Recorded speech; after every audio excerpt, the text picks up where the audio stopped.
don't get put on the wall. Guys, welcome to this episode of The Filthy Wall. Today's story is insane. We've got a woman who left her husband, still lives under the same roof with him, picked up a brand new boyfriend on the side, and somehow has the audacity to cry when her ex thinks about moving on. I am constantly feeling like I'm being held down. And part of that is codependence, where his energy is impacting my energy. But like it does. Like, I know everyone's like, oh, have really strong boundaries. Like, other people shouldn't impact you. But like, I don't think that's reality. People impact other people. And I need to accept that I got with my husband out of potential. He had the potential to be a great earner. He had the potential to be a great father. And you know what? All of that is true. He is a great father. He is a great provider. He's not a great partner. And that's not really because of anyone's fault. It's just our personalities don't really jive. Like, I am chaotic and wild, and I love that about me. And for the longest time, he, anchored me. He held me down because I couldn't regulate myself. But I can regulate myself because I am an adult now. She wants the thrill from Chad, the security from her husband, and both men available on demand like Netflix and Hulu. Let's be real, when we hear she's in therapy, a man somewhere is about to lose half his life savings. Therapy these days isn't healing, it's rebranding. The poor husband is probably paying the insurance bill, maybe even the therapy bill itself, thinking she's coming home with coping strategies. Instead, she comes back with a freshly sharpened sword pointed right at him. Therapy for women like this is basically a guillotine factory. You pay for the session and you get executed in the parking lot. She doesn't miss chaos. She misses the dopamine hit from chasing losers with sharp jawlines and zero responsibilities. And he tries to let go of the anchor, right? But then when we live our own independent lives, I realize, like, I don't really want to intersect with you much. Like, what's funny is I think we already do what we need to do to be good parents, but he's not giving me the time of day. He refuses to sit down with me. Everything's my idea, right? He doesn't initiate anything. I would be fine doing everything on my own. He just makes things a little easier with childcare and money and money. But is that enough? I don't think it is. And so instead of being like, oh, do I want to be with him? Do I not? Oh, well, he's kind of good. Oh, maybe he'll change. He won't. And if he does change, it's not at the pace that I am changing. And I am changing so rapidly. I'm flying away. I'm flying away. And if he tries to tether me, it's gonna snap. Her husband gave her security, mortgage paid, kids cared for, bills handled. But that doesn't light up her brain like getting ignored by a guy in a gray hoodie. She calls her boredom growth. No, sweetheart, you're not enlightened. You're just addicted to gambling on men who wouldn't even pay for parking while your husband's been paying for the roof over your head. And here's the kicker, he's about to fund her next gamble with alimony. Listen to her excuses. She's not describing a broken marriage, she's whining about little annoyances and dressing them up like criminal charges. He didn't initiate enough. Really, if that's divorce material, 90% of marriages should have collapsed at the dinner table already.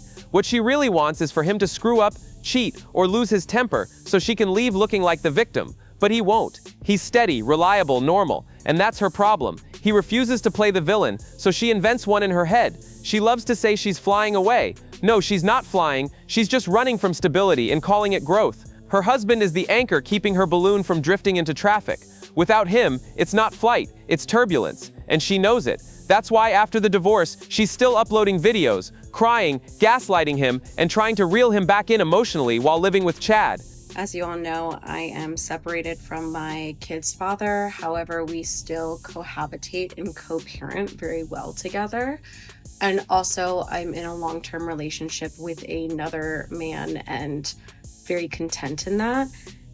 And yet the grief of the loss of the relationship with my husband, it comes in waves. And it's so frustrating to me because it's not like I actually think that it's a suitable long, like that kind of relationship is not suitable for us, like a romantic one, but I yearn for it. I yearn for the familiarity of him. He's going away with our friends from college, which, you know, are his friends, not my friends. And it is what it is. It's okay. And I got really sad. I got sad that he was talking about going to all these places that I remember us going to or like talking about going to. And I was like, are you going to pick someone up? And he's like, at the bar? And I was like, yeah. Like, he goes, do I have to talk to you about it first? And I was like, no, you can do whatever you want. And he's like, well, I can talk to you about it after. I'm like, yeah, of course you'd talk to me about it after. I just want to hear what you're doing. And he's just like, I don't know. Like, that's not really, I guess I could. And I just started kind of like welling up with tears. And he's like, what? And I'm like, just imagining you like flirting with another person and how much I loved when you were animated and happy and excited and would flirt with me.